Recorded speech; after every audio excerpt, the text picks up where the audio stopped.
Ini ndoti Amina kadira.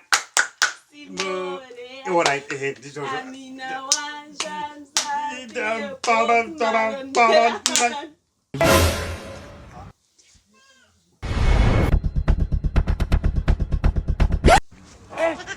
Chico.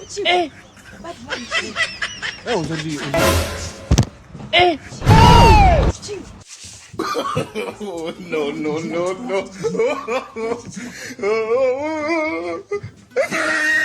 What Ivana?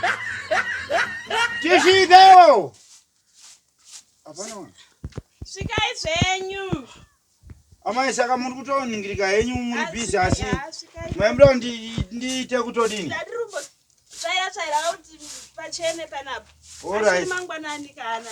Izvozvo. Makadiko. Parisei pamba penyu pana. Pamba pari right zvapo. All right. Taona zvimatitsika mangwanani. Inini handichainonotsi baini. Baba vari pano here? Baba vambobuda. Wambobuda? Vambosvika hapana zvawasiya wataura here? Hapana zvawasiya wataurawo maererano nezvangu? Nenyaya anzi kudi. Mari yangu yagarisa. Mari yenyu? Ndiarini? Kasi murume wanyu haataure kani zvaanenge akukwereta? Hapana chandinomboziyai. Murume wanyu ndakamupa mari yekutenga fertilizer achida kutopa tubawo twake. Mari yacho ezine masvika pakutopupura chibawe. Ndakuda mari yangu yagarisa. Zvino baba havapo vabuda. Unotozodzoka vadzoka. Ndokutoti mutonzokana neni handina chandiri kutoziva. Inini handidi kukunyeperai mai ningirike. Handina chandiri kutomboziva. Ndakuda kukutaurirai chokwadi. Inini ndakungoita chandine ndaita pano. Murume wenyu kana auya. Chero chandaita. Aiwa onai. Imimi hamuna kutorerana neni kaimimi.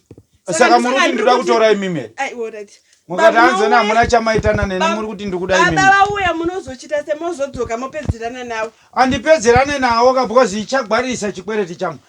Iro bhara reindasina kuchikoka makumbo ndaitora pari. Munokwanisa kutora iroro. Because murume wenyu ka chiburangeta handichinyowani here. Aiwa chinyowani ichi. Mama funga kudini. Aiwa inini ndinobatira chiburangeti. Aiwa burangeti. Murume wenyu auya because haangambotadza kundipa $12 maburangeti zvima $15. Apa anowane mari. Musa mbuya ikona kuti guma mane muri mukadzi wemunhu mane. Muda kusaita mbiri yekuti makandiguma. Handisi kuguma. Muzoda kundiendesa kudare nezvinhu zvisina nebasa rese. Blanketi nderangu iri harisi rababadhika. Blanketi nderangu iri. Handi muri kupanzwisisa. Saka alright muda kundidini wai. Aiwa. Unogona kutora blanketi rangu. Aiwa inini ndinotora blanketi amai itodzeni. Aiwa haindotora blanketi. Indotora blanketi manje. Blanketi ndora ndotora. Kana nedishi irori. Yo shabari. Asi mwakazi mukadzi nemurume mese maguruva. Iwo wakaungana mudhishi umushuwa.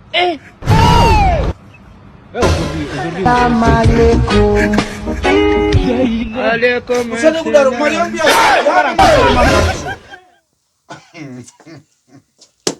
Andisani ndamboona mukadzi nemurume matsotsi akadai. Apana chauri kubata madziro ba. Mukadzi wako kusemerera neino. Baba abuda aenda kutauni. Ichi. Ibi makavharira napano nedhishi. Kuti itarira kubitirirwa tarira dikita kuti chuchuchu. Aiwa ndipo mari yangu shamwari. Aiwa ayagarisa. Tsvagire fertilizer rimwe. Ino manje. Aiwa usade kuti hanzi ino manje ino kudini. Ayagarisa mari yangu. Manje baba mukauya mubva. Aiwa apa inzozvi kuti chokwadi handisi kukusiya. Kuti ndisakusiya inyaya yemukadzi wako. Because mukadzi wako anokuvharira zvakawanda. Obvious hauitire inini ndega ba. Wakawanda unongochitohwanda panapa. Iwo unganitaura shuwa munhu angafungere kuti wakaungana mudhishi rewasheni. Ipapo ngatichiti papo. Shuwa kuungana mudhishi rewasheni. Kamwana womudhara. Aiwa usanyanzise zvichidai. Sagire nini? Aiwa usadaro bashamwari. Usadaro bashamwari. Unondinyanzisa. Enda uitire nini basini? Zikuratidza kuti mukadzi wako wakawanda unohwanda mudhishi rewasheni. Aiwa ona vanhu venharaunda. Ndisina kuchiwa blanketi rako ndaita sei? Ona vanhu venharaunda vanomira manje wakauya. Uya kuno. Chitunga titaurirane pachirume. Uri wangu iwe. Aiwa batu Uya kunoka. Chimbondipo mbichana. Hapo ndo pandi kuti chimira. Ndinoona mbichana. Ndozioti otiri pamwe. Ayo wewe ndikuperekeza uri uchitoenda. Wewe andina mari banasi. Basaso daro so. Iwe weka. Very big. Uya. Discuss TV, inonakitsa zvikuru.